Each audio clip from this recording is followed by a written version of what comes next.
See something real quick.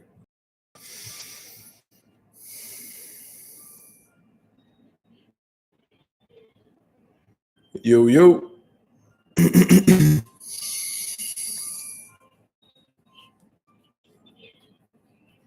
Yo, yo. See something real quick. All right. That's cool. Yo, yo. See something real quick. All right.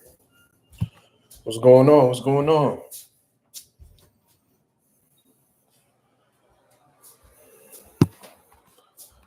What's going on? What's going on? How's everybody feeling? I said everybody, not a nobody. Say,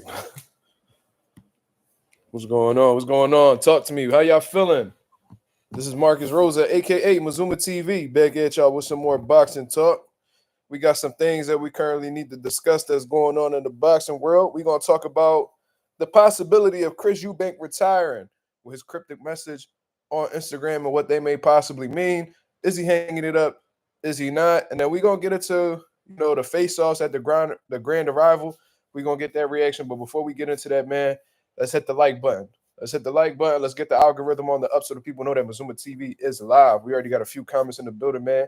Shout out to everybody that's been coming through and showing love. The subscribers is going up every day, and I don't got nobody to thank but y'all. So thank you very much, man. Simple Boxing, what up? He said, blessings, what up? Forever Dedicated, he says, salute, Mark. How we feeling? Cook up tonight like you always do. Nothing new. Shout out to the boy Forever Dedicated. I seen that comment that you had made in reference to my woman. Tread lightly, my nigga. Motherfucker. Shay, what up? Lorenzo, what up? My boy all the way out in Japan, still showing love. Shout out to Agent 86. Coffee Plant, what up? What you laughing for? No, funny. What he said, what he said, man? I just showed you. He said Chris Eubank won tonight, but the true winner is like Mazuma TV or some shit. And then he put the time frame when my girl comes in and gives me a kiss on the cheek.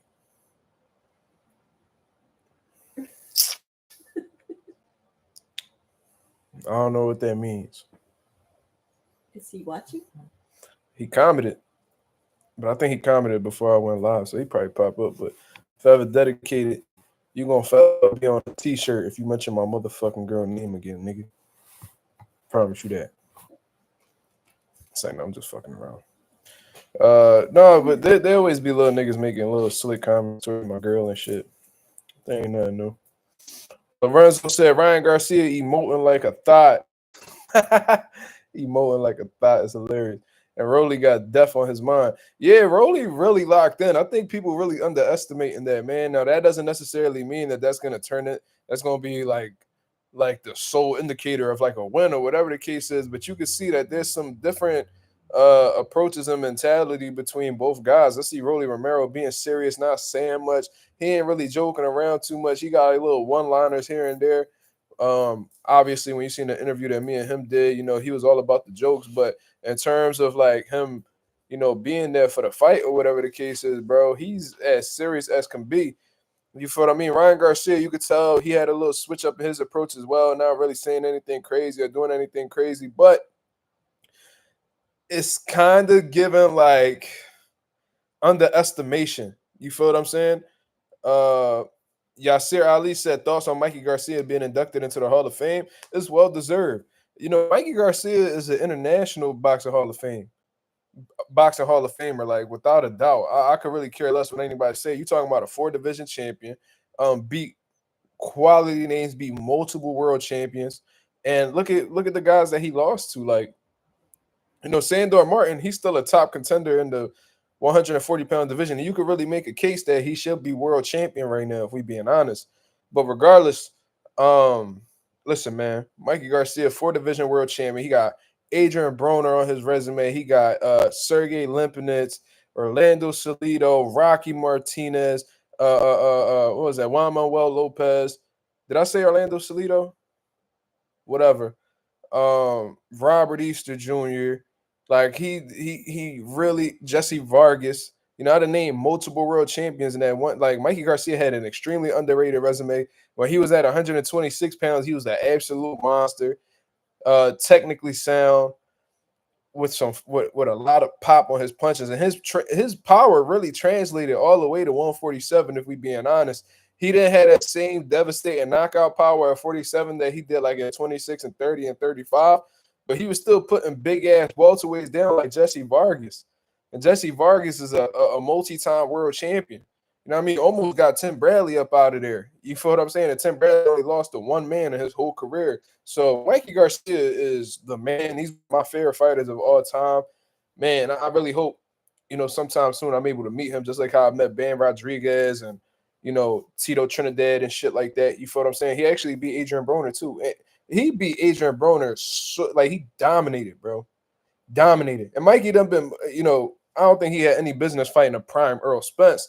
But, it just go to show how confident he was, how legacy driven he was, and how he really believed in himself even when the odds were set against him.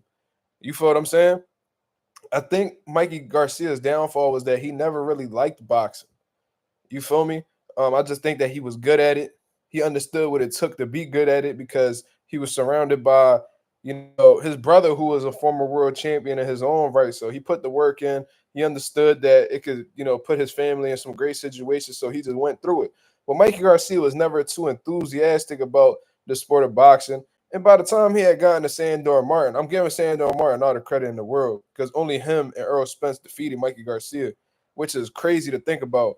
Out of all the fights he done had, he only lost to them two dudes. But regardless, by the time he got to Sandor Martin, he wasn't really, motivated to really fight anymore. You feel me? So shout out to Mikey Garcia, National Boxing Hall of Fame, International Boxing Hall of Fame are on the way for sure. And I love it. You know what I'm saying? Like that's one of my guys. You know what I mean? Gave it his all, fought the best competition he had. I wish he was still able to fight Vasyl Lomachenko. I'd have loved to have seen that fight at 135. I think Mikey would have upset a lot of people behind that fight, to be honest with you. But that's just my opinion. So salute. You think Shakur can make it when it's all said and done? Listen, man, we got Arturo Gotti in the Hall of Fame, bro. Like we got Arturo Gotti in the Hall of Fame. No disrespect to him. Rest in peace to Arturo Gotti, but Shakur Stevenson already doing things that Arturo Gotti was never able to accomplish. You feel what I'm saying? In the long career that he had. You feel what I'm saying? So Shakur Stevenson is well on his way. I just think that in terms of accolades, he's already there. You're talking about a 3-division world champion, a 4-time world champion of 3 different weight divisions. You got to give that man his credit from an accolade standpoint. I think what's really missing right now is the names on his resume. But like I said, if you got guys like Arturo Gotti in the Boxing Hall of Fame and shit like that, then why wouldn't Shakur Stevenson be worthy? You feel what I mean? But that's just my personal opinion. I thought you said Danny Garcia. No, I didn't say Danny. I said Mikey. Mikey was definitely the man. You know what I'm saying?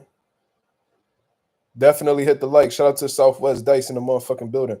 How about Tank? I mean, Tank gonna end up going in there just because of his popularity, bro. That's what I feel like the Boxing Hall of Fame is nowadays. I feel like it's like a popularity contest. Like if you was a star, or if you was a big attraction in your time, then you might get a shot at the Hall of Fame. I don't think it's necessarily about accolades or resumes anymore. Like I really think it's about like were you a popular name?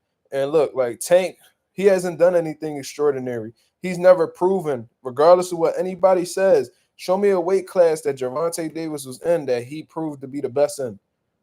People were just speculating. In each weight class that he's ever been in, people had to speculate and, guess who was the best. You know what I mean? You ain't have to do that with guys like Mikey Garcia. Like when he was at 126, you knew he was the best. When he was at 130, you knew he was the best. Even when he slept Dejan Zlatican and had him on a fucking oxygen mask, you know what I'm saying? There was a little bit of a debate there. But he went after elite guys in each weight class that he been winning. Even the guy, Earl Spence, who was the fucking boogeyman at 147 at the time, he went straight for him. He explored that fight. Earl didn't want to fight Mikey. Mikey wanted to fight Earl. So Earl was like, all right, bring your ass on then. You feel me? Like Tank has never proven to be the best at anywhere he's been. At least Mikey Garcia was a fucking pound for pound uh level fighter. You feel me? Like I can't say the same for Tank, bro. You know, Tank reposted a quote on Twitter: "Roach rematch announcement soon." I mean, I hope that's the case. You know what I'm saying? I hope that's the case. Hopefully they announce a rematch soon. I hope that he don't duck that Lamar Roach smoke and then just go straight into the Jake Paul fight in November. I hope that's not the case because that'd be highly unfortunate. Highly unfortunate.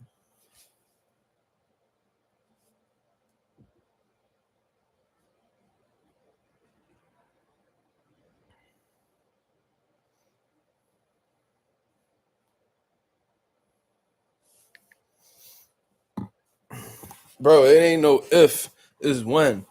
You feel what I'm saying? Like it ain't no, it's not a matter. According to what I'm hearing, even from what Eddie Hearn said, it's not really if he fights Jake Paul, it's when he fights Jake Paul. That's the type of time that Gervonta on, bro. He don't care about what none of us think. You know, we done spoke about this a million times. He don't care about what we think. He does not cater boxing fans. You know, Floyd Mayweather really brainwashed Tank into believing that it's not about belts. It's not about fighting the best. It's about getting your money and getting out. And getting your money is definitely part of being a prize fighter. You fighting for a prize. But Floyd done fooled. That's one of the biggest like lies Floyd done ever told in a boxing game. You know why? You know why Floyd literally says this shit, man. Just so people won't attempt to surpass him. And everybody that has went against that and has actually shown to be legacy driven and wanting to face the best and shit like that, Floyd has grown to resent over time.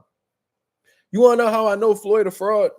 When he say that type of shit, oh, it's not about the belts, it ain't about the money. Sorry. It ain't about the belts, it ain't about fighting the best, it's about, it's about the money. Because whenever Floyd talks about why he's TBE, what does he talk? What's the first thing he brings up?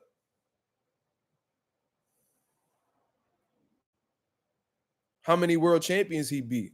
Oh, who beat more world champions than me? Oh, who beat more? Bro, if you going around telling people that that's not important, then why is that the first thing you flex when you attempt to prove or make a case for how great you are?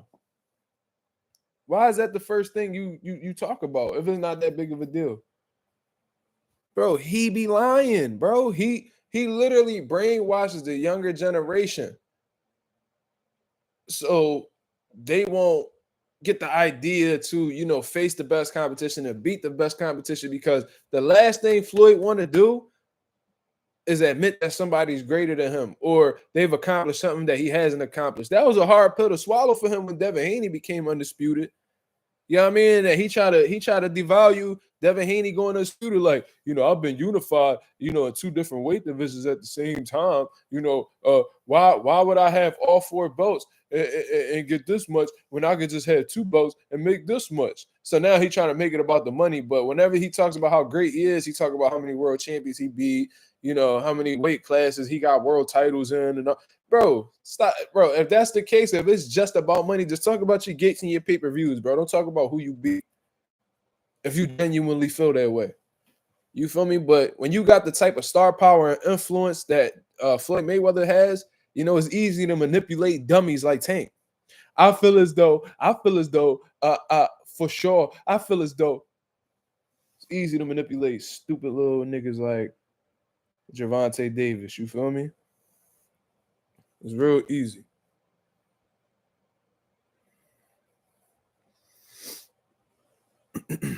Yeah, he don't want the young dude surpassing him. Floyd want to be he want to be the man forever.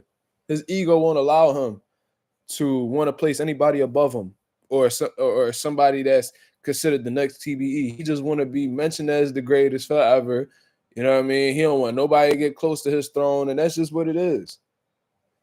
And it'd be so sad because he's such a hater, bro. Floyd is such a hater that if you bring up another fighter, like he automatically gets all insecure and goes out of his way to degrade them. Like, bro, you cannot bring up Muhammad Ali around Floyd.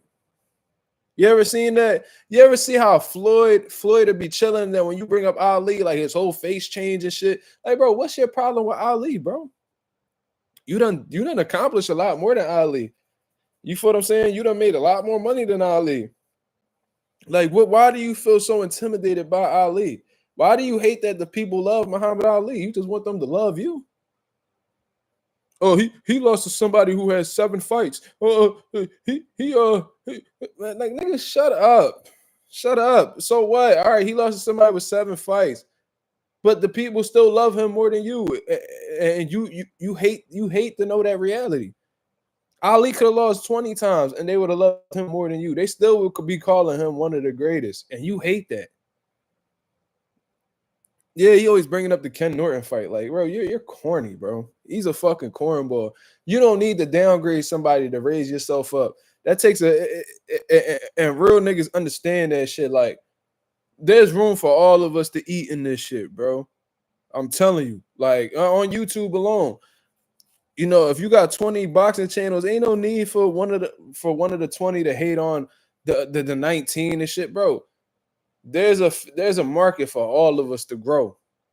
You feel what I'm saying? So it's like, why you feel the need to shit on Ali? That shit not gonna make you look any better. If anything, it's gonna make you look worse. It's gonna make you look bitter. It's gonna make you look extremely egotistical. Like, why are we even doing that? Floyd is a phenomenal fighter. He's not a good person. I done heard that from people that have dealt with Floyd for 2 decades. Close friends of his that have stepped in my gym, and when we ask him about Floyd is a phenomenal fighter. He's not a good person. Hey, man, it is what it is. That's the reality. Now he out here lying about getting all that real estate in New York and all that shit. New York then came out and said how, you know, there ain't no fucking documentation proving that's Floyd's properties. So Floyd on his Soulja Boy shit just lying. Just lying. You feel me? And that shit make me really question if Floyd got the money that he claimed he got. You know what I mean? Because Floyd always talk about the bread he get, but you still fighting the exhibitions. I be seeing you like, you know what I mean? You still be doing like hosting parties and shit. Like, billionaires don't do that, nigga. When you ever seen Bill Gates, you know, hosting a motherfucking party at Sin City or you know, any of those big strip clubs, nigga? Why you always, come on, dog? Yeah, they held your ass high. I heard they held Floyd hostage in Saudi Arabia and shit. Like, why is that the case? So no, there's a lot of holes in that and what he be talking about. And 50 Cent done told us years ago that Floyd broke. And Floyd be trying to downplay it, talking about how, you know what I'm saying? Oh, if I could make an extra, you know, if I could make an extra 10 million, bro, you be running around talking about how you make millions of dollars every month off of real estate and your investments and shit. Why that's not enough to pay the bills? Why do you need to go? You always talk about how boxing is wear and tear, and you know, boxing could be, you know, it really fucks up your body and all that shit, bro. If you're understanding of that, then why do you continue to fight, like do boxing exhibitions? Boxing exhibitions are literal fights. They just don't count towards your record.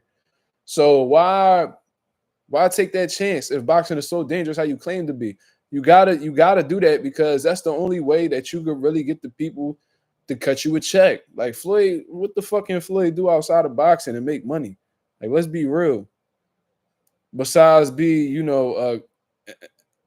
guided by Al Heyman to make smart investments and shit like that. He want to make it seem like he this big, shrewd businessman and all that shit, bro. Al Heyman, the one who conducted your business behind the scenes and put you in position, not you. You came into the game uneducated, bro. Like, you don't know nothing about investing. You don't know nothing about stocks. You don't know nothing about real estate, none of that shit. Niggas had to put you in position to do that. Like, you ain't just wake up and became this self-made nigga. This should be hilarious to me, bro.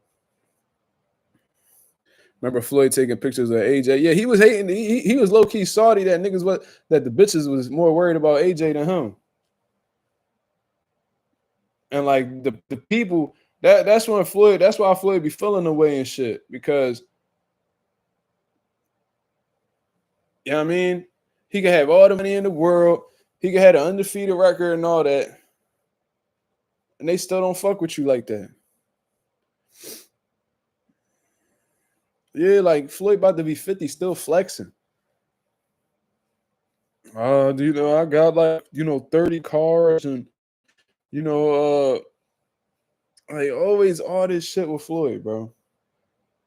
Oh, I got a mansion in Miami, I got another mansion out in New York, man. And I got like 3 mansions in Vegas. Bro, who gives a fuck, Floyd? You ain't giving us none of that bread. What the fuck we concerned about that for? You was going around saying that you was only doing that flashy. You was only selling a lifestyle to get pay-per-views and get boxing fans to tune into you. Nigga, you've been retired for about 10 years already. And you still flexing. I'm starting to think that's not a alter ego. I think that's really you. Well, anyways, let's get into these topics, man. Shout out to everybody that's in the building. We 20 minutes in. We got a little bit carried away. Shout out to the nation and the mob. Let's get the likes up, man. We got 20 people in the building. Let's get 20 likes. Like, what is we doing? Let's get 20 likes. Come on, man. Only 8 likes. Come on, dog. Shit crazy out here in these streets. What is my girl doing, yo?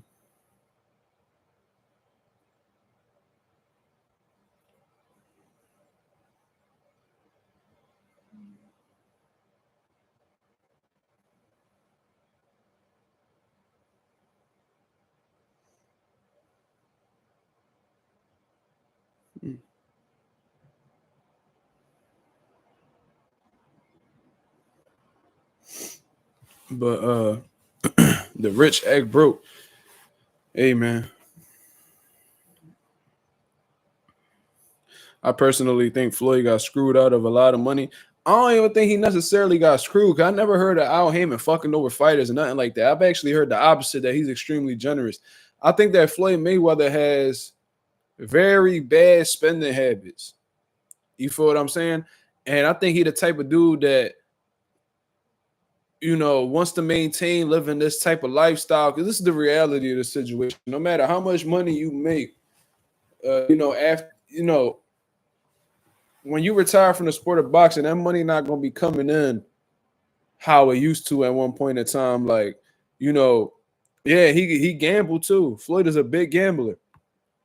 So that's another great point, Shay. But Floyd, he not getting them $100 million checks, them $40 million checks, 2 times a year type shit. So, it's you got to start really budgeting your bread after you retire, because you're going to be getting that. I mean, if you ain't smart investments, that money going to be coming in, but that money is not going to equate to you making $40 million in 36 minutes. Like, that's just not going to happen. And I think Floyd wants to maintain that same lifestyle that he had back when he was an active boxer. And I think as a result, and look, like Floyd, he does dumb shit, bro. Like, if you got all these different mansions and all this shit, you know what I mean? You gotta pay property taxes on them, just about every year. If you got 40 cars, you gotta pay insurance on all 40 of them cars. That shit is not cheap. I remember he had a team of like 40 people that worked for him. You got like 40 bodyguards. You got to pay all of them every time you step out. Everywhere you fly, you on a private jet. Paying them pilots is not cheap. It's not cheap. That shit piles up, bro. You could have hundreds of millions of dollars, and he buys. I seen a man buy, multi-million-dollar watches that are ugly as fuck. You feel what I'm saying? Like like, I don't know, bro. Like, Floyd just got terrible spending habits. Still, like, he's never matured from like the financial aspect. He's never matured, and he's still like flexing like a rapper. That shit piles up, bro. No matter how much money you got, you know what I mean, and you got to pay taxes. So it's like, if Floyd had, from historically has shown to, be lacking in the tax department, like, owing these niggas and not paying them on time. For Floyd to get $100 million, he probably coming home with at least 55 million. Oh, I got $100 million check and I didn't even cash that shit yet. Really? Why is that? Yeah, Bill Haney was talking about you kids starving out here. He talking about, oh, if they don't listen, you just cut them off. Like, what type of father are you? Who do that? Why do these rich niggas get all this bread and then act like and they go around acting like they hustle? Oh, I hustle for my last name, not my first. And then when it's time to give back to your kids and set them up, you know what I mean? So they don't ever gotta work. Oh, they gotta work for this shit, man. You know, oh, bro, what the fuck? Like, so you just went through all that stress, all that. You know, you had a life, you had an upbringing filled with poverty and stress, and just wanted to make it so bad, and then you're gonna go and do the same shit to your kids? Like, what the fuck? Like, what is we doing? Why would you want to do that? So you just hustling for yourself? You selfish. Like Jackie Chan, bitch ass. I seen Jackie Chan talking about, and I know he a deadbeat for real because I think he got problems with both of his kids. I don't know how many kids Jackie Chan got, but I know it's two of them that he on bad terms with. One because they gay, and I think the other one fuck with drugs or something. I don't know. But regardless, he was talking about how when he died, he got over like a $400 million fortune, from what I heard, that he's gonna give all his money to charity. What a fucking piece of shit! Like, you got hundreds of millions of dollars, and you gonna give that to a charity?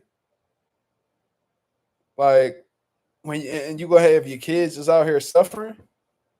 Like, what type shit is that, man? Yo, shout out to the LeVar Balls of the world, man. Shout out to the Bill Haneys.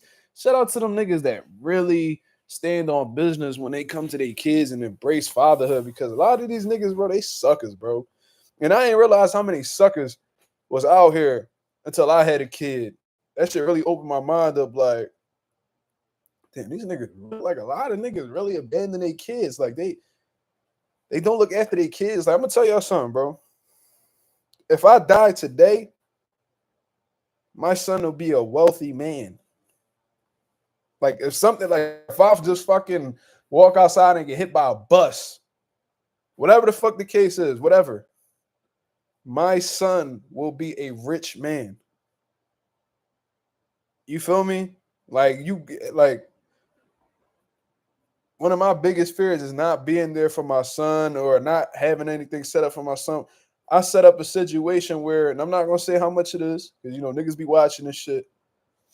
If my son does not have me,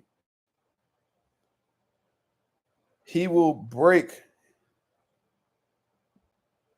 He will be the beginning of my bloodline that'll be poverty free, and the first one to not experience the generational curse that has been placed upon me and my family. You feel what I'm saying? Um, my son had a bank account when he was 2 months old. He's only 2 months older than his bank account. And it's a high yield savings account. You know what I mean? That's just gonna multiply and multiply and multiply, and he can't touch until he a teenager. My son about to be 2 in 2 months. You feel me? Like, shout out to the real dads that, I'll be, them bills be piling up and shit. But, when I think about why I'm doing it, it make all the hard work worth it.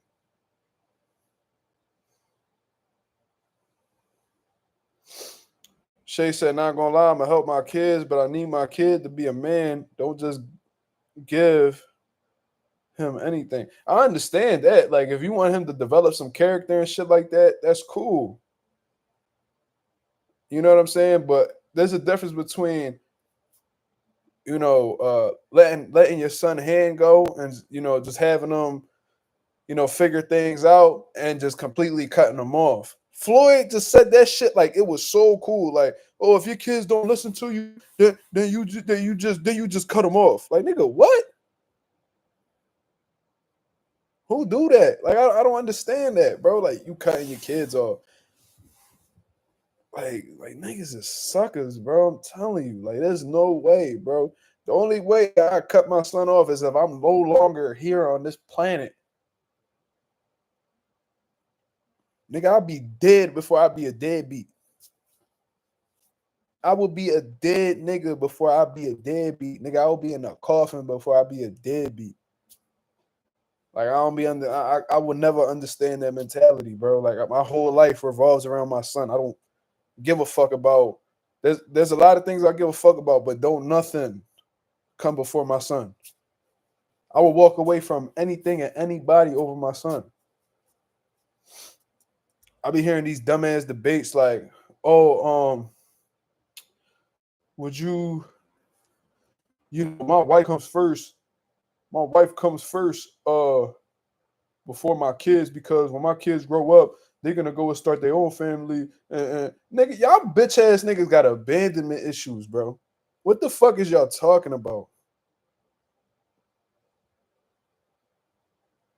4 years of university.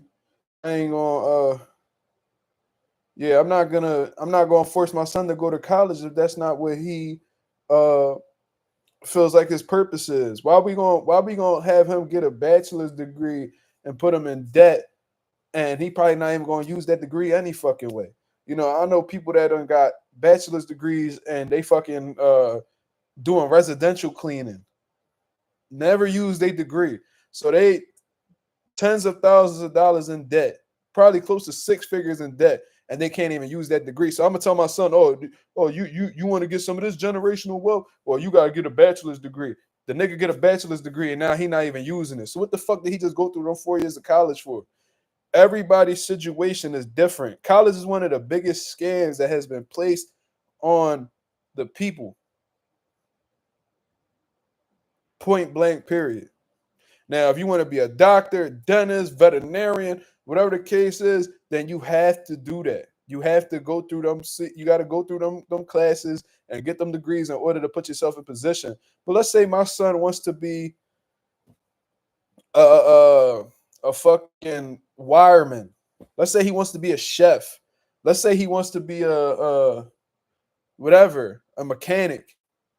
He gotta go get a bachelor's degree. What if what he wants to do doesn't require having to go to college? I'm gonna force him to go to college. I don't think so. I didn't do it. I went to college for like 3 semesters, and I realized it wasn't for me. I don't know what the fuck that's about. But them balloons, that shit threw me off guard. But I did college for like 3 semesters, and I realized I wasn't really doing it for myself. I was doing it for my parents, and I was miserable.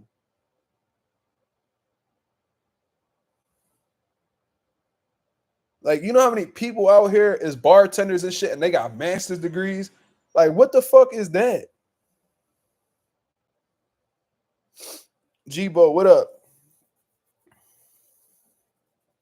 Yeah, I did community college, and by the grace of God, like grants and shit, helped me pay for my classes and my books and shit like that. Because if not, I'd be in debt right now. Yeah, maybe what if my son want to open his own fucking smoothie business, coffee shop, whatever the case is? Oh no, you want to get that, nigga? You better go ahead and get your bachelor's. Bachelor's in what?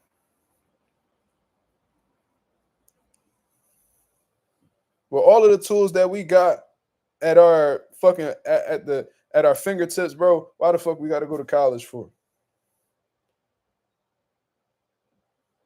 You can show commitment in different ways, James. How about committing to the how about committing to your craft so you can become successful? Fuck committing to a degree. How about committing to what you're passionate about so you can become successful? If my son wants to be a musician and he wants help to fund his career, or do 4 years in college and get your bachelor's degree. No, how about you put that time that you could be spending, take that time that you'll be spending getting a bachelor's degree and put it into your craft, your music. Invest in your skill. Don't fucking college is not a necessity. We gotta really, not in all cases. In some cases it may be, but it's not the end all be all. Not for me. But everybody got their own methods to everybody got their own keys to victory. I mean, niggas got methods to their madness. It's all good. You know what I mean? But if my son say, yo, I don't want to go to college, I'm like, all right, cool. So what we doing? Because we're not just gonna sit around, play video games, scratch our ass, and eat Cheetos. We gonna figure something out. 4 years of school or 4 years of working on a personal brand, what guarantees you more money? There's no guarantees in anything, but if I had to roll the dice, I'm betting on myself before I bet on a fucking bachelor's degree. That's just me, though. There's nothing guaranteed in life. But if I'm a bet on anything, the school system and myself, it's myself every time. You feel me? I don't know where I'm going with this boxing shit. I don't know. Like, I don't know. I'm just going. That's me rolling the dice. This point in my life right now, I'm rolling the dice. I don't know where the fuck this journey gonna take me, but I'm going. Y'all niggas ever drive somewhere and y'all ain't got no destination? That's like how I feel right now at this stage in my life. I just hope I'm going the right way. That's part of rolling the dice. You don't know what the fuck is gonna come up out of this. You just hope that it's a positive thing. But shout out to Chris Eubank Jr., man. He got that victory over Conor Benn, man. Definitely one of the fights of the year, in my personal opinion. But I had made a video earlier today, man. If y'all ain't go see that, please go check it out, man. I'm starting to make videos again, and I need to build that viewership back up on the videos because there was one point in time where I was getting 200 to 300 views a video, and it seemed like everybody's just accustomed to like the lives and the shorts and shit like that. But I got to get back on the videos. But I was speaking about how Chris Eubank may be contemplating retirement. Now, a lot of people saying that I was overthinking shit, that I'm overanalyzing, and that may be true. You know what I'm saying? I made it clear in the video that it was all speculation. You know what I mean? It was just something that I was observing, and I wanted to talk about it. And he had put up a post that he had later deleted, put back up, and then deleted again. Even posted it on his story and all, but it had started with how it all started, which was a video of him at 13 years old telling his father that he wants to try boxing. And then he wrote and how it all ended. And it shows him defeating Conor Benn, winning a unanimous decision, 8-4 across all 3 scorecards. So when I read the caption, and I seen a few people comment with the same, thoughts that I had, I was like, what you mean how it all ended? I understand how it all started because that was the beginning of your boxing journey. That's what I took it as when you wrote that. Then when you say how it all ended, it gives me the impression that you're no longer pursuing this boxing journey. Now, I want to know, based off of that caption, how am I reaching? Because, and that's probably why Chris Eubank deleted it, because people was probably taking that as him retiring and he doesn't want to put that out there or whatever the case is. But I'm going to still speak on it because that may be something that's on Chris Eubank's mind. You feel what I'm saying? How it all started and how it all ended. Are you saying your boxing career is over? Is this how you're going to walk away from the sport of boxing? Because if that's the case, I support you 1,000%. I already done told y'all right after he defeated Conor Benn that there may not be much for him left in the sport of boxing. He done made a shit ton of money. This man done fought for world titles. He done fought elite level guys. He done had some great moments. He had some low moments. He done avenged losses. He done been around the block. And I think he got about 40 fights now. The man got about 40 fights now. That's not no light feature. You feel what I'm saying? Like that's something that mean you done been a part of several training camps and you 35 years old. I know you got some wear and tear on the body and your body ain't operating how it used to. You got 38 fights, y'all. Andre Ward retired with 32 fights. You feel me? So I was saying how Eubank decided to walk away with probably the biggest win of his career, the most meaningful win of his career, or just a great moment in general, then I support it. You feel what I mean? And I'm not gonna lie to you, I don't really like the idea. Yeah, he could have said how it's going. Yeah, that's exactly what I was thinking, Jibo. So we thinking on the same page. He could have easily wrote how it all started and how it's currently going. He could have said that and nobody would have speculated a retirement. Nobody would have batted an eye at that. They would have just gave him his kudos and kept it moving. But he specifically said how it all started and how it all ended. So when you put ended, while speaking about your boxing career, I'm under the impression that you may not be in this much longer, or you're in the process of hanging up the gloves. Like I said, I'm not really a fan of Conor Ben getting this rematch between, getting this rematch with Chris Eubank. You feel what I'm saying? When they first tried to make the fight happen about 2 years ago, he tested positive for performance enhancement drugs. He never took accountability for it. That man was trying to line Chris Eubank Jr. and do some serious hurting to him in unfair circumstances. So I was one of the people that was critical of Chris Eubank. I'm like, yo, you shouldn't. Why? Like, I understand, like, it made business sense. It was a shit ton of money on the table. You know, I ain't really knocking him for taking the opportunity, especially if he believed in himself, which he clearly did. But I'm like, this man tried to go beyond the rules in order to have an advantage against you. He's showing you that he's willing to do whatever to beat you, even if it's not under the rules of boxing. Why would you give him an opportunity? You can make money elsewhere. I was critical of Eubank for that. But Eubank took the fight anyway, went against all odds. Rehydration clause, draining himself to a certain weight, smaller ring. It was all set up for Chris Eubank to lay an egg. Having problems with his dad calling him a disgrace, having to have Turkey Al-Sheikh pick up the phone to, reunite these guys. Like, come on. Everything was set against him. You came out victorious. Do you really want to give this guy another opportunity when you know he's capable of cheating? You shouldn't have given him an opportunity after he failed in the first place. Do you really want to give him another opportunity? And let's keep it 1,000. Like I said yesterday, I don't really think Eubank could beat these elite guys at 160 or 168. And if you can't compete at a high level when you have been accustomed throughout your career at fighting at a high level, what's the point of continuing? It's not like you starving for a check. This motherfucker that man stayed with a Louis V jacket on him. You grew up in $1 million mansion. Y'all still good. What is we talking about? It's a great way to go out.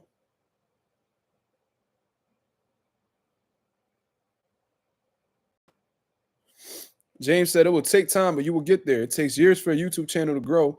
With your boxing knowledge, you can try Cigar Talks route and get dope interviews. Well, I've gotten dope interviews in the past, and they definitely accessible to me if I choose to really pursue them.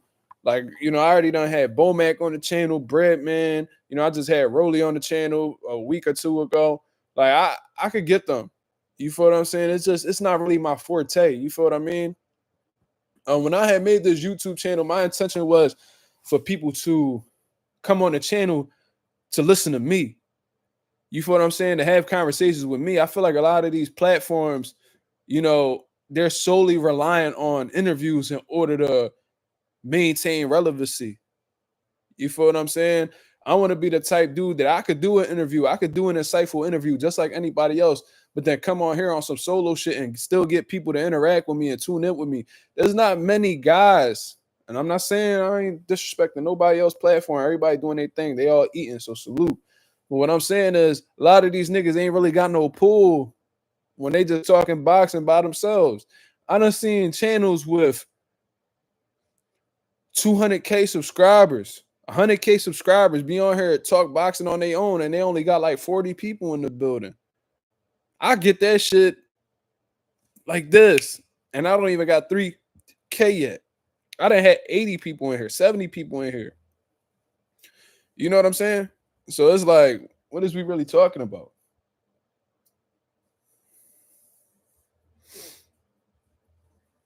He also just got back-to-back Saudi checks. Yeah, and them Saudi checks different. Ex Shakur, ex Tyson Fury, ex Usyk. He's doing well financially is what I'm trying to say. So it's like, do he really need to, at 35 years old, jump back into the waters with these young, hungry dudes and take punishment when, he don't necessarily need to? Like, why even take that chance? If I'm Chris Eubank, I'm heavily decided. I'm being really big on retirement. I mean, it wasn't a major sanctioning body, but you won a world title from what I understand. Chris Eubank had the IBO. You know what I mean? It's respected in some places. And I think as of right now, I think he got the IBO at 160, unless he vacated it. But I remember at one point in time, he had the IBO at super middleweight.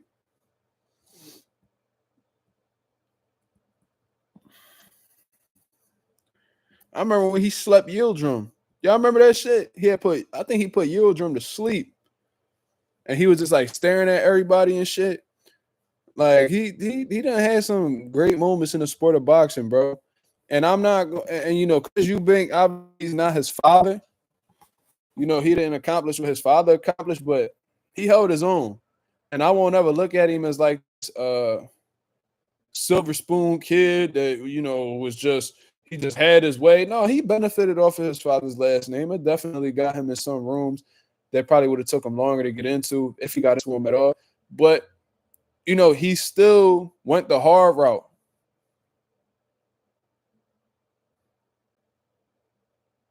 Of course, Canelo would entertain a fight with Eubank, but John Beck, the champion, no. We already know what type time Canelo on, brother. Like, we can't, we can criticize Canelo. We criticize Canelo all the time on here, but it's like, he don't give a fuck, bro. It's like, bro, at this point, like, why do we even bother? And I'm gonna keep it real. The only reason why I'll be talking about Canelo and Tank and shit like that is because a lot of the people want to hear about it. You know what I mean? They hot commodities in the sport of boxing, so people want to know what my thoughts are on these particular guys. That's the only reason why I do it. I do it for y'all. I don't do it for myself, because if it were up to me, I would never bring these guys' names up, because I'm at this point in time, bro. I've been watching boxing since I was a baby, bro. I remember being 6 years old and just watching fights. You know what I mean? Sitting on my dad's lap and shit like that, just being a whole baby kindergartner. You feel me? It's like at this point, bro, if you're not giving me what I'm looking for, especially being a grown-ass man that actually pay for fights, if you're not giving me what I'm looking for from a boxing fan's point of view, and you just constantly give me bullshit, bro, there's no point even bringing you up. Why would I even take the time to put my energy into this motherfucker's career when I could put it into a guy like David Benavidez's career, who's actually attempting to fight top quality guys, fighting the best opponents possible, and fighting his ass off each and every time? I don't know where that came from. That's crazy as shit. These emojis keep popping up on my videos. But it's like, bro, at this point, bro, we gotta take care of the motherfuckers who's taking care of us. We need to stop giving our time, attention, and money into boxers who don't give a fuck about what the fans want. Like, for all that, bro. And that's why I always respected Devin Haney. Everybody be shit. It's just so funny how boxing shows love to the fighters who don't give a fuck about them, but the fighters who actually attend to boxing fans' needs, they get shitted on. What Drake say? We love the ones who ignore us and ignore the ones who adore us. That's boxing fans for you. Y'all adore the Tanks. Y'all adore the Canelos, and they ignore y'all every chance y'all get. But the motherfuckers who adore us, like Devin Haney, you know, Prime Deontay Wilder, David Benavidez and shit like that, that's the niggas y'all shit on. Shakur Stevenson, that's the nigga y'all shit on. Y'all adore the ones that ignore y'all, and y'all ignore the ones who wait, hold on. I'm twisting my words up. I'm sorry. Where was you at? Oh, he was sleeping. Y'all ignore the ones that adore y'all, and y'all adore the ones that ignore y'all. I think I said that right. One more time. Y'all ignore the motherfuckers that adore y'all, and y'all adore the motherfuckers that ignore y'all.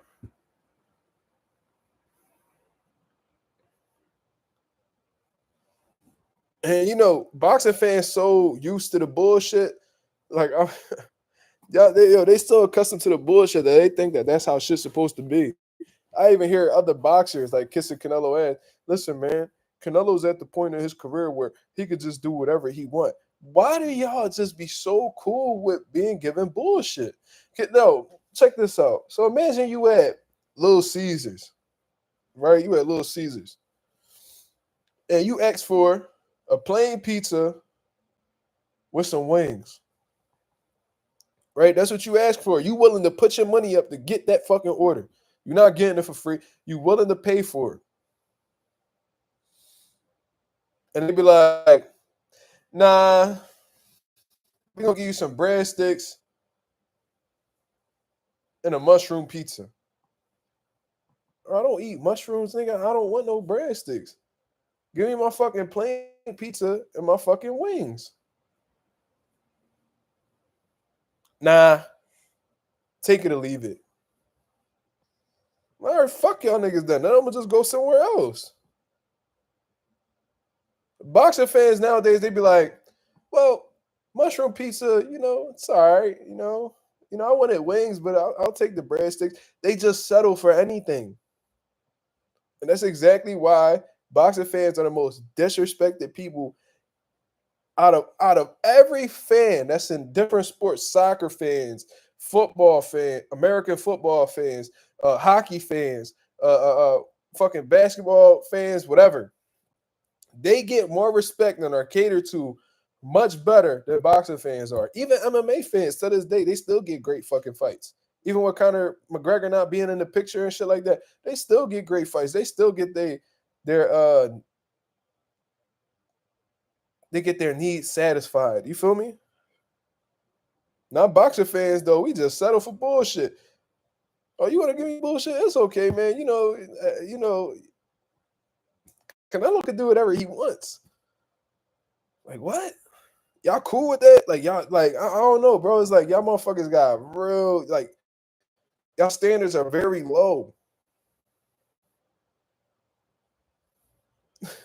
Jibo said, "All right, Little Caesars, you've been in business for years, serving hot and ready. So whatever you say, yeah, that's exactly how boxing fans are. Oh man, maybe mushroom pizza is good. No, fuck that. That ain't what I asked for. So give me what the fuck I'm looking for. I'll go take my money elsewhere." But when you do that, oh, you're a hater. Oh man, just shut up and just shut up and watch the fight, man. He's the biggest star. He can do whatever he wants. I never seen a boxing fan be so content with receiving a mediocre product.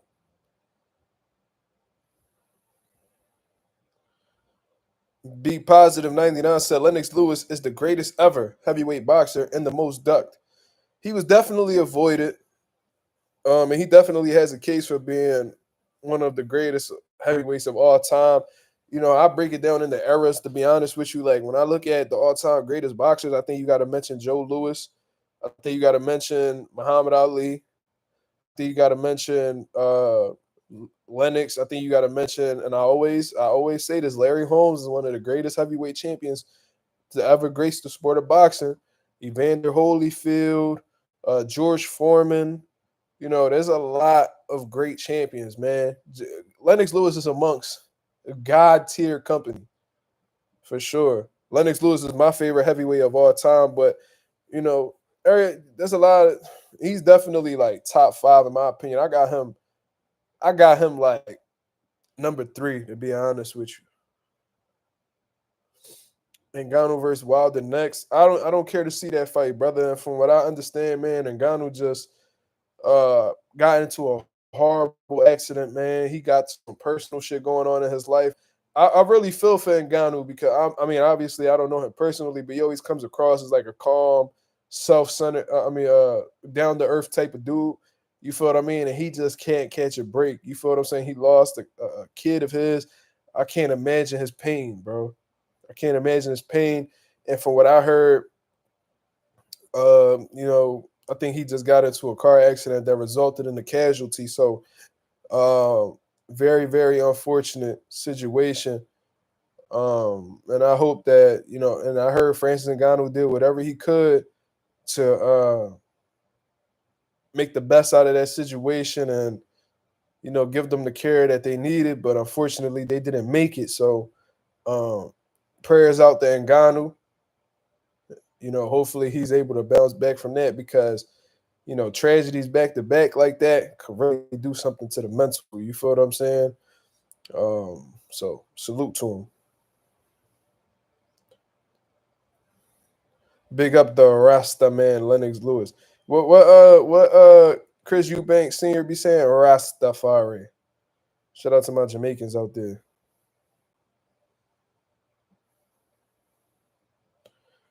Yeah, that last opponent Ngannou had said some wild shit. Talking about I'll make you feel pain worse than the loss of your son. What the fuck? I was like, yo, I'm so glad Ngannou put that in bed, bro. Like I don't know what that, bro. I would have forgot. I would have forgot that I was at a press conference. He'd have mentioned my kid that's no longer with us. Like that's fucking wild, bro. Conor Ben said he was getting emotional seeing Eubank and his dad walk out. You know why? Because Conor Ben understands the importance of having a father in his life and how his father really helped him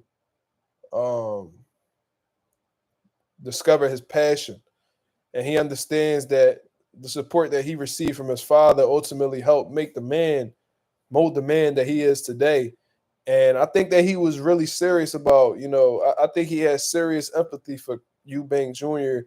when his father was criticizing him and refusing to support him and shit like that. So I think when he saw them actually together, I think he felt happy for him in a sense, which was pretty dope. You know what I mean? It lets you know that the animosity between them is more about like, history more than it just being personal and shit like that. That was dope.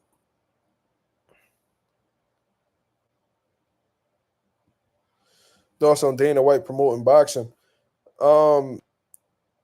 He has to promote it first for me to really get an understanding of what type time he's on and what he's planning to do with the sport. I done heard a lot of negative things.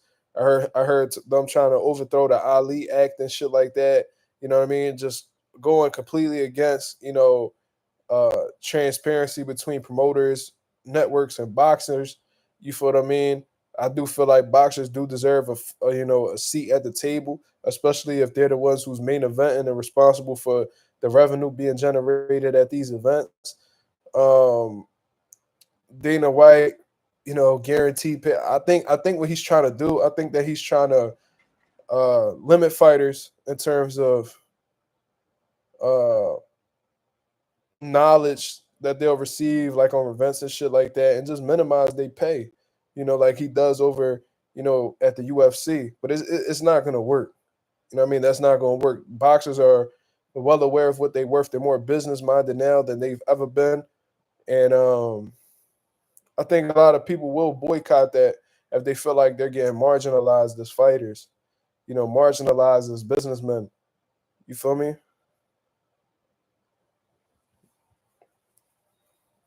Did you see that? Did y'all see the boy push Usyk? And Usyk ain't really go nowhere. He didn't really go nowhere, and he got his stance. He was about to get Billy. Pause.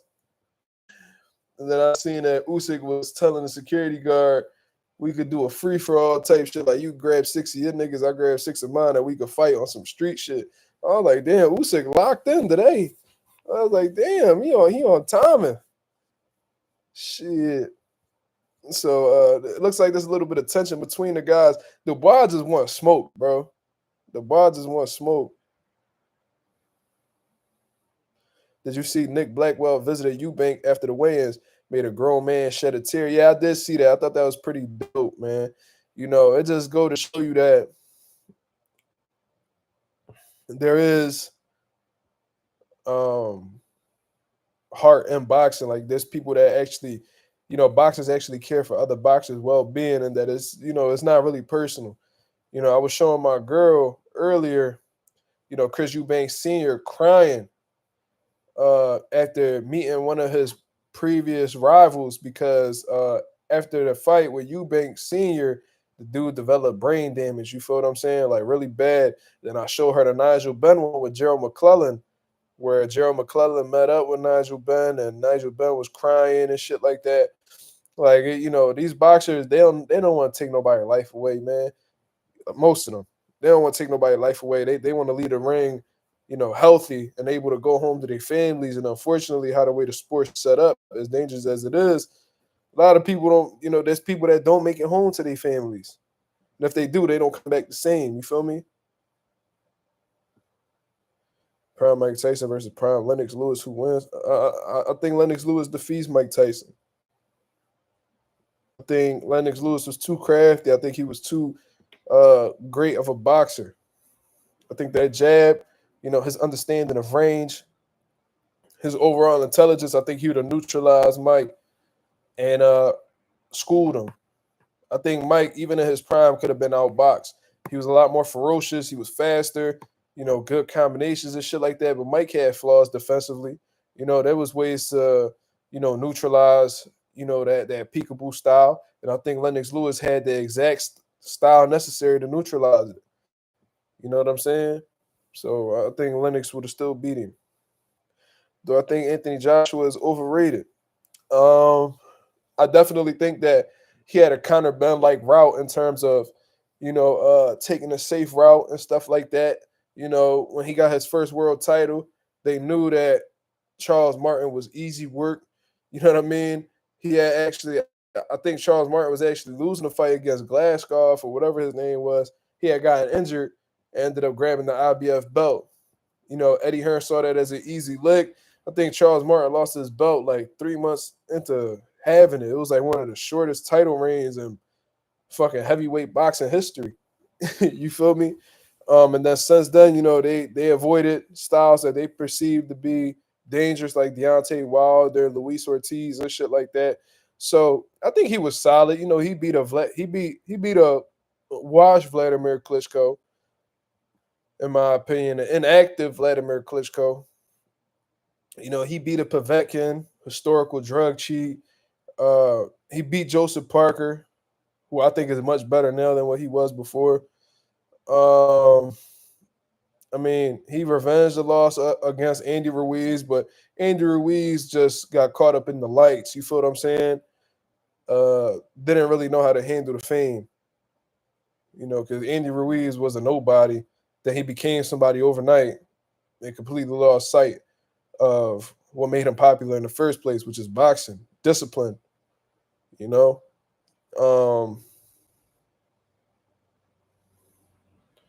What's going on? What's up with these questions? Should Tyson Fury have been deducted a point for elbow and Ngannou? I don't know.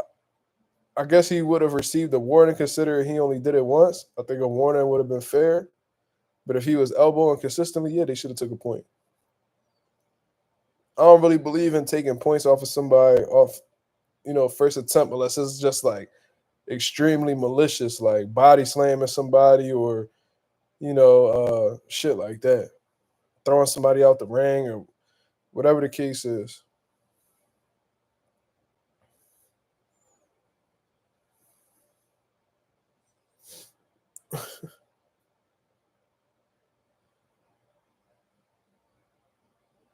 Yeah, Ralph, exactly. Like Victor Ortiz jumping headbutt on Floyd, like that was like you ain't even trying to hide it. Like, there's people that might sneak in the headbutt and shit like that. Like you literally came up off your feet, the elbow to headbutt Floyd in his mouth. Like that's crazy to me. Who will finally beat Jake Paul in a boxing match? Tommy Fury. Tommy Fury done did that already. You thought Jake Paul was undefeated, brother? He took a loss not too, a while back. Tommy Fury finally beat Jake Paul. He ain't never get his lick back.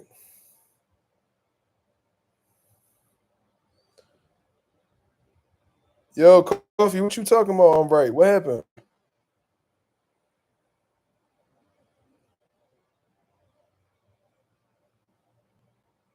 Don't tell me.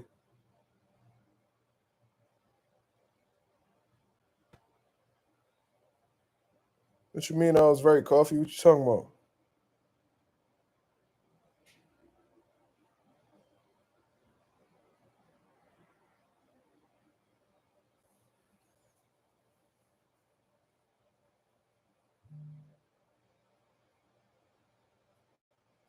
I thought you was gonna confirm me. Speculate. Kobe Plant said Jake Paul did a sit down, convincing the fans how Chavez is this, that, third, and has a chance of beating him. Of course, bro. That's the only way you can really promote the fight is by degrading yourself. How could you promote a fight with Chavez Jr. considering Chavez Jr.'s history? How? Like how could you really sell that as like this big mega fight? The only angle that you could take to defend fighting Chavez Jr. is you saying, for one, that you ain't got no amateur experience. You know what I'm saying? You ain't had much amateur experience. You know, you learning on the fly. You know, Chavez got, this many fights. You know, he done won a world title. He's going to call him a former world champion, which he technically was. But, that whole shit was bullshit. There was a lot of politics behind that. The boxing, the boxing world, boxing politics didn't want Sergio Martinez to be the man. They did everything they could to blackball that man, and he ended up getting that shit, getting his vindication against Chavez Jr.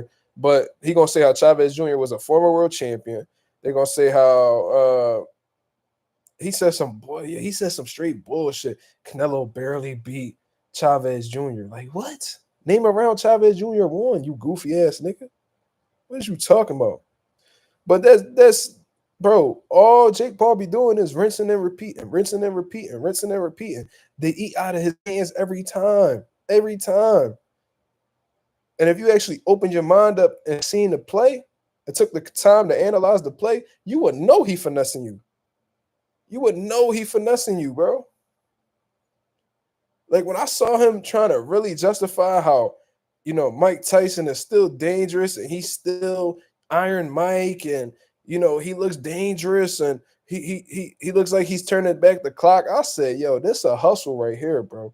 And he had, like I said, he had motherfuckers eating out his hands. It was people in the comments like, man, Mike looks like he's back. Oh man, Mike looks so dangerous. If he hits Jake Paul, he's gonna knock him out. Oh. And I'm like, yo, Mike, 60-something years old, bro. He's not the same.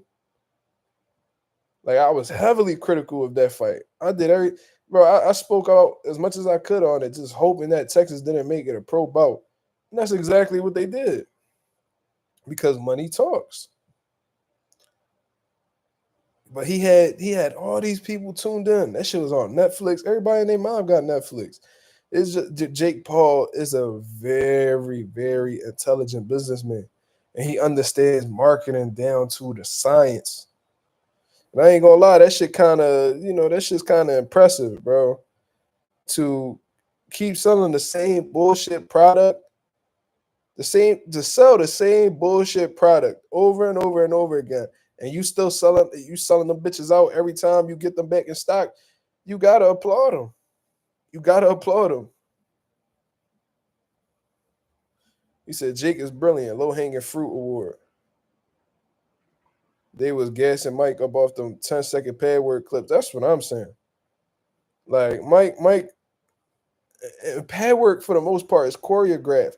So you could be 70 years old, hit the pads, and still look like how you looked when you was young. Like it's all rehearsed. It's not that's not going to give you an indication of what they actually do in the ring. I done told y'all before. I remember I went to this amateur show all the way out in North Jersey, bro. It was like by the beach. I forgot where. I think it was like Long Branch, New Jersey or some shit. Like almost 2 hours away from Philly. We went over there, bro, and I'm watching this one kid hit the pads, bro. I swear to God, he looked like Floyd on the pads. And his trainer looked like Roger and shit. 20-punch combination, rolling underneath, pull counters. And I'm like, yo, this kid looks like the fucking goods. Done had me fooled with all the experience I done had in the sport and knowing that 95% of pad work is bullshit. That choreograph shit is bullshit. I watched this man go in this ring and fight like somebody uncle at the barbecue, bro. I was like, that's the motherfucker who's doing the pads. They're like, yeah. I was like, ain't no way. But then when I was looking, I was like, oh yeah, that's the same outfit. That's the same box. Yeah, that's him. Look, nothing like how the way he hit the pads, bro. That shit is an illusion. that shit is really an illusion. Like these, and then when you really think about it, bro, Floyd Mayweather was sitting there doing like 30 punch, combinations on the pads, and taking his sweet ass time, and he not even really rolling underneath the punches. I said, bro, they really think that this is effective. Shit is crazy. That dude, and I think he lost. I think the kid even lost and shit. I'm like, bro, there's no way. Like, how you look like that on the pads, and that shit don't even translate in the ring. Standing up all tall, chin there.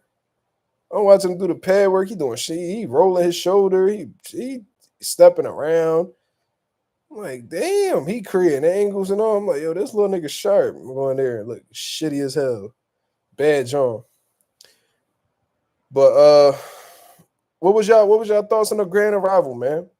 What y'all think about that grand arrival with Rolly, Ryan, Devin, Jose Ramirez, Teo, and Barbosa? You know what I mean? I didn't really think too much of it, man. Teo, Barbosa, Barbosa looked extremely locked in. Yeah, I mean, still look a little emotional, but I just think that's who he is. I think that's just part of his, makeup, from a personality perspective. You feel what I'm saying? Teo didn't really give him too much eye contact or anything like that. You know what I mean? He wasn't really he didn't really have his emotions invested in that moment. Like I said, Rolly looked dialed in. Ryan, dancing and shit like that, doing little Fortnite dances on stage, thinking shit sweet. And then I seen Devin Haney and Jose Ramirez going back and forth. I don't know if there's a little animosity now, because I remember Robert Garcia said, "Oh, they called and they want the fight to be at 47, not 44." So, like, Robert Garcia was, I guess insinuating that Devin Haney had trouble making the weight. I think it came out that that wasn't true and that they're still going to be competing at 144. But I heard Devin say to Jose Ramirez, "You look small. Like, you look small." He was like, Jose Ramirez, like, "You're going to see. You're going to see on May 2nd how small I am." So that let me know that Jose Ramirez is about to rehydrate crazy. So Devin better be ready for that. He accustomed to rehydrating, real heavy after making the 35 limit and the 40 limit and shit like that. Let's see how he rehydrates at welterweight, man. You feel what I'm saying? That's gonna be really interesting to see. And I seen Mikey Garcia questioning Devin Haney's chin, which is fair because he took a lot of punishment in his last fight. We don't know how he's gonna bounce back. I seen Robert Garcia saying that Jose Ramirez is gonna test Devin Haney's chin. I think Devin Haney is gonna fight a very disciplined fight. You know what I mean? I think he's gonna fight a very disciplined fight. I think that jab gonna be on full display. I'm expecting some defensive adjustments to be corrected. Well, I think some of his, defensive flaws are going to be corrected, and I think it's going to show. I think he's going to outclass Jose Ramirez, bro. I think the only way he slips in this fight is if he stay on the ropes too long or he gets in like 50-50 exchanges with Jose Ramirez and gets hit with a good shot. That's the only way I could really see shit playing in Jose Ramirez's favor. But if it's, typical Devin Haney, the understanding of range, the lateral movement, along with the world-class jab and building his combinations off of the jab, I think he'll be well off. I think he'll outclass Jose Ramirez. Speaking of defensive adjustments, I hope Rolly Romero had done the same thing. I hope he was in camp, finding ways to defend that left hook and just being responsible for your defense when you're, putting on your offense. You know what I'm saying? Like, I think Rolly has to fight a disciplined fight from a defensive aspect. I want him to be who he is offensively. I want to see him rip combinations. I want him to be explosive, fast hands. I want to see all of that. But I also want to see you be responsible with your defense and not drop your hands and lunge in and, no bullshit like that. You don't want to trust me. You don't want to lunge in against Ryan Garcia with that right hand down because you're pretty much asking to go to sleep like Fonseca did. Don't do no stupid shit like that. You know what I mean? I think Rolly could definitely pull it off. But I think it's really all set up for Ryan to win, honestly, man. I think they gave him a style that, is tailor-made for him and Rolly. I really think that Rolly gets a little reckless and he's a sucker for a left hook. And that's Ryan Garcia's bread and butter. So unless, Rolly made a change and can't, tightening up his defense, I can see him getting sparked, but I'm rooting for Rolly 1,000%. You know what I mean? I'm just keeping it 1,000. I ain't trying to offend nobody. I hope Rolly don't get offended after watching this video. But I'm just calling it how I see it. You feel me? So there's that. Tio Barbosa, Teofimo Lopez, has historically had trouble with guys who could box. Arnold Barbosa is a solid boxer. So it's going to be interesting to see what adjustments Tio made in this camp to have more success in his approach against boxers. I wonder if he's actually listened to the critics and took time to actually improve his game.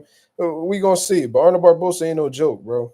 He got some quality names on his resume at this point. So including Jose Ramirez.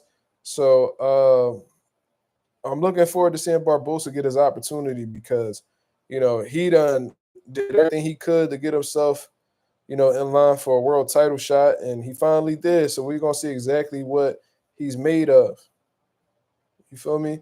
Shout out to Beth Annual. He says, I think Team Haney are testing the waters with that catch weight. That may very well be true. You know what I mean? Or he's just slowly acclimating to the welterweight division because I don't know if you remember, but Andre Ward had came off of a long layoff, right? And he was getting back in the mix, and HBO wanted to push him versus Sergey Kovalev. But before he fully went up to 175 pounds, he had actually fought somebody by the name of Paul Smith, I think, at a catch weight that was between super middleweight and light heavyweight. You feel what I mean? And he slowly but surely got himself to that weight class. And by the time he got into that second fight with Kovalev, he was a full-fledged light heavyweight, for sure. You know what I mean? So maybe that's what they're doing. Maybe Haney slowly but surely acclimating to the welterweight division. The 4 pounds is definitely going to help Haney, though. You know what I mean? Because he even looked like 40 was a tough cut.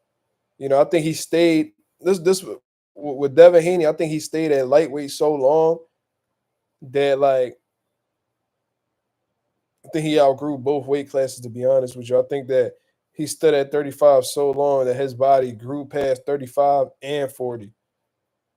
You feel me? And I think it just left him with the 147 division to go up against.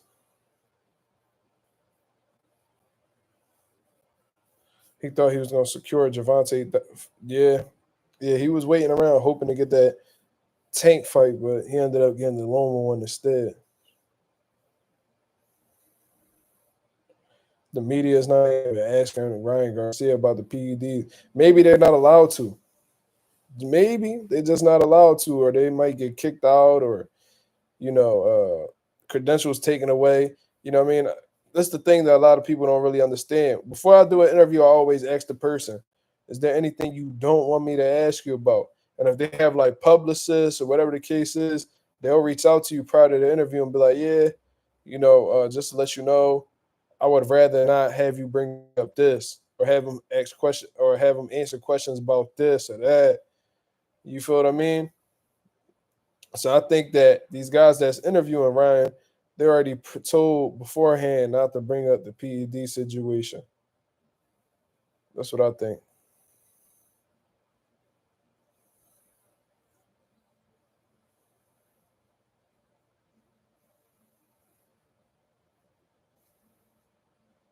Yeah, they definitely losing their credentials if they press Ryan. You feel me? That's another reason why I can't do the media shit, bro. Like I can't kiss nobody ass, bro. Bro, there ain't no man walking this planet that I want to kiss his ass or I want to get close to him. Bro, never that. Nigga, fuck you for all that. You know what I mean? I'm a man first before all of this shit. Like, I ain't here to be, anybody little nigga. You know what I'm saying? I've never been a little nigga in my life. And I ain't about to be just so I could get some boxing credentials. Like, for that.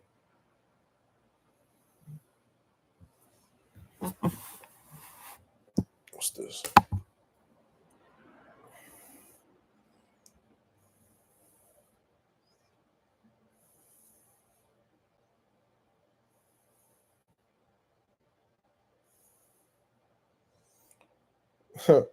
One of the niggas our coach was like, yo, did you watch this? This crew, Chris Eubank Jr. versus Connor Ben. Of course I did, bro. I'm a Zuma TV, fuck nigga. Say no. Anonymous said he just wanted a big fight at 135 before he moved up. Everybody always makes a big deal out of it, but it was always clear what he was trying to do.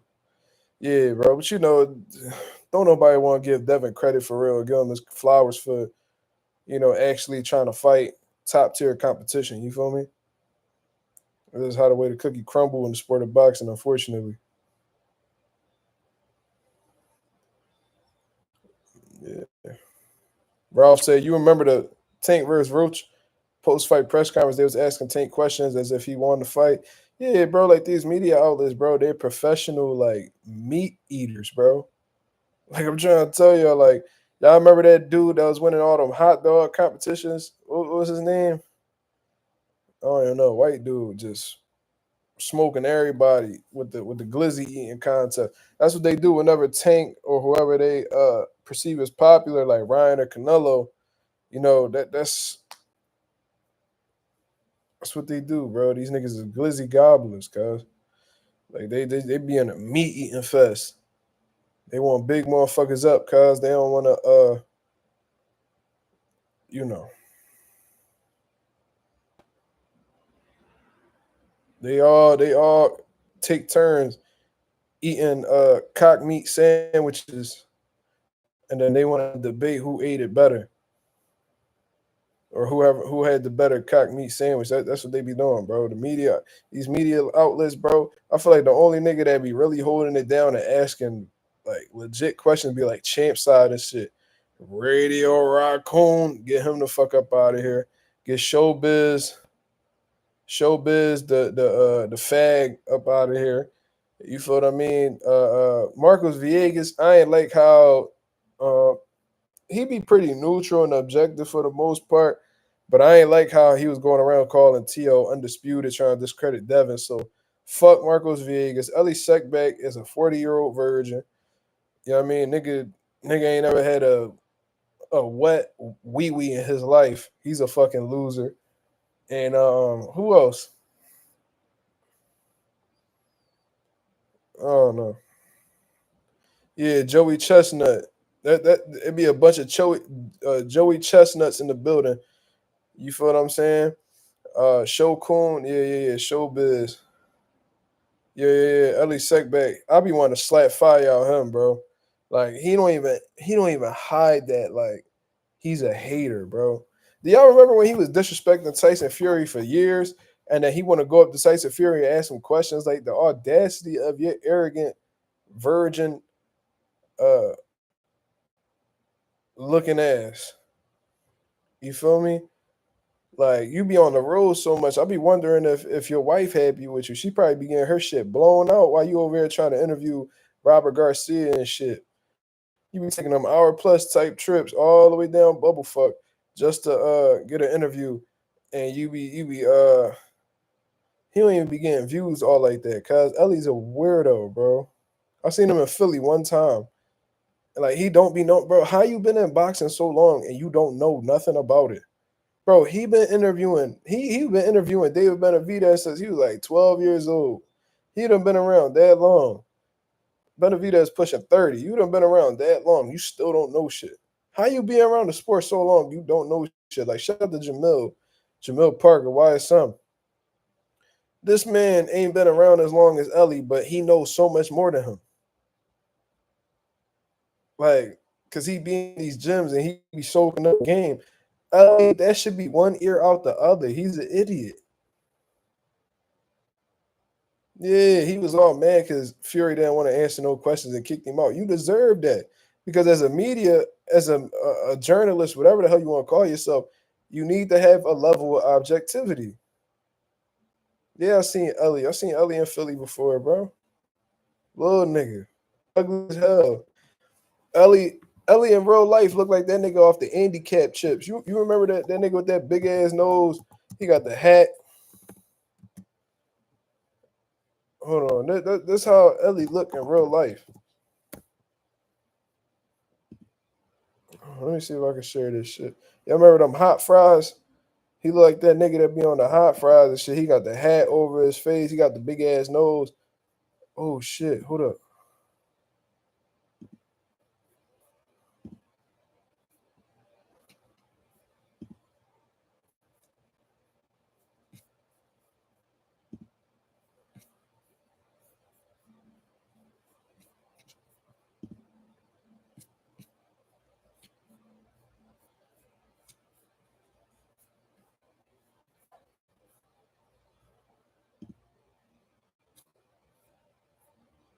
Huh.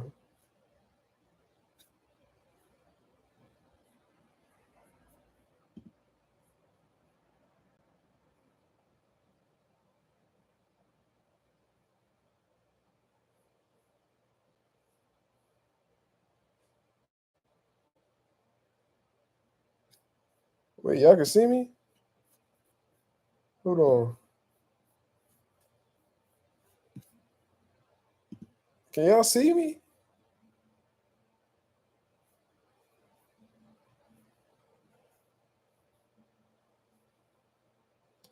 What the hell? What the hell? What the hell, Leonte? So it took me off. Hold on. This how Ellie look in real life.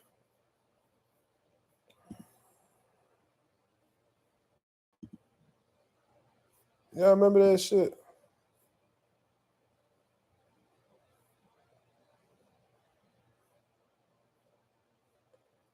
Yeah, fuck Todd Grisham too. Make me want to slap his dumb ass. Wait, how am I still going live? I'm so confused, bro. Because it's saying that it kicked me off.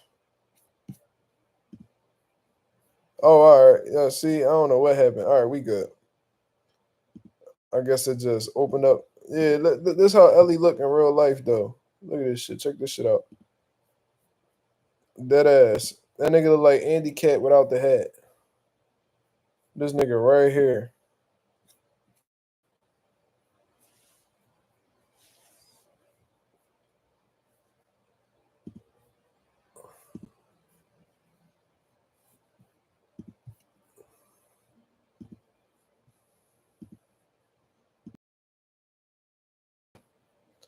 This how Ellie look right here.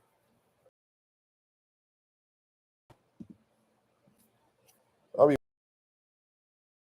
bag of hot fries with his whole ass. Yeah, that's exactly how he look. On here. If you put that motherfucking red and black hat over his face, that's exactly how he'll look.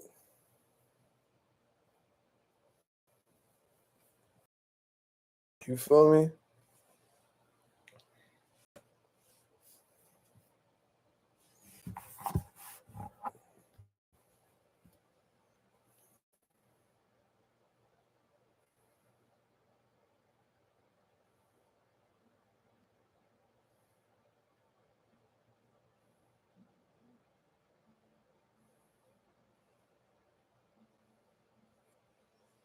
Fuck out of here.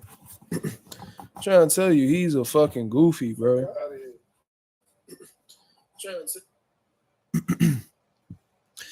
Mark Anthony, shout out to the boy Mark Anthony. He said, Ellie gave me the Heisman stiff arm at the Zone Golden Boy event. One of those moments you get mad later, can't shake it. I would have slapped the shit out of Ellie. Fuck wrong with him? He ain't gonna swing back at you. He a hoe. He a hoe. I would love to see Ellie show up to one of these. I would love to see Ellie show up to one of these Philly events whenever Boo's fight at the, because Boo's gonna fight at the Wells Fargo again soon. You feel what I'm saying? I would love to see Ellie over there. Don't know what the fuck he be talking about. Just be hating. Like, bro, if you study baking, let's say you be in the baking industry for 20 years. However long Ellie been in, because he started off in the NBA, but for some reason he just transitioned to boxing. That's how a lot of these niggas be, bro. They never grow up in no boxing gym. They ain't never throw no punches in their fucking life. They see an easy easy avenue to profit off of, which is boxing, because anybody could get into it. Did you see how the Zone had football players giving they live reaction to a fight? Like, bro, why do we give a fuck about what football players think about boxing? Why do we have what's this nigga name? Steven Jackson commentating boxing? Why do we have Brandon Marshall commentating boxing? Like, why are we doing this? Why is Ocho Cinco commentating boxing? These niggas don't know shit about boxing.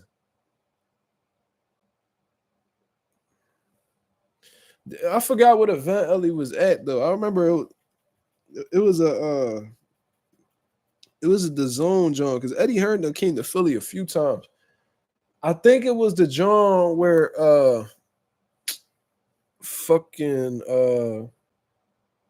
at the Leocore Center. That was the first time I seen Eddie Hearn in person.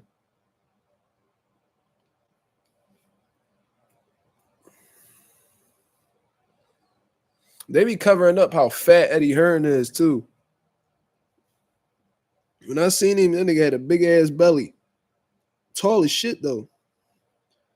With a big ass belly. Nigga built like Donald Trump.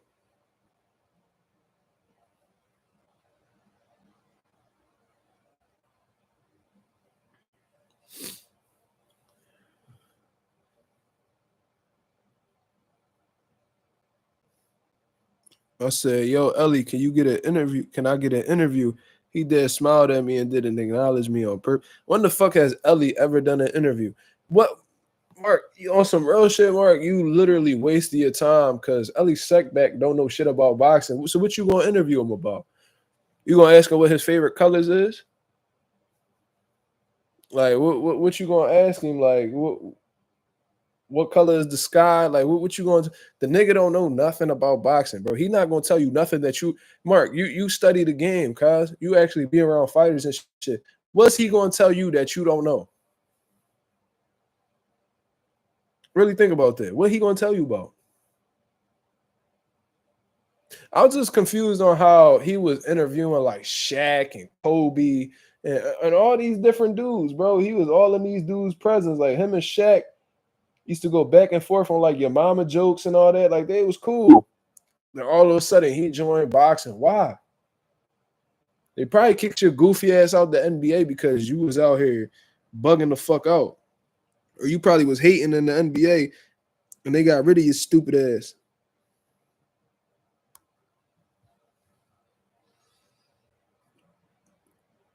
It's all good. Mark, we all learn. The NBA anthem. Word.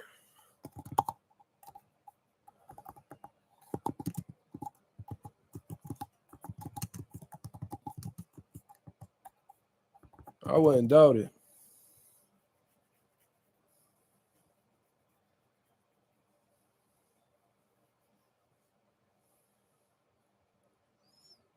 It's funny as shit. I'm looking on here. Somebody put on Boxing Forum 24. Can we ban Ellie Seckback from boxing media? He is an embarrassment to the sport. That's crazy. That's crazy.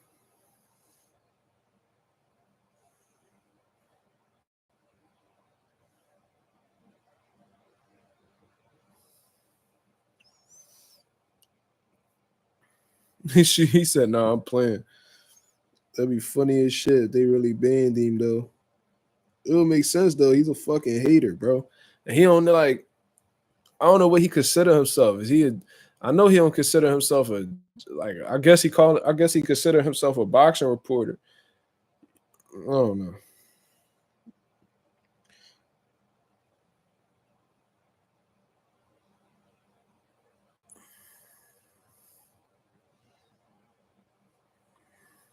He annoying as fuck. Don't be knowing what he be talking about. Yeah, he's a glizzy gobbler, cuz. When that nigga eat glizzies, bro, them glizzies don't even touch his teeth. That shit just fall right down. Like, that shit just fall just down his throat.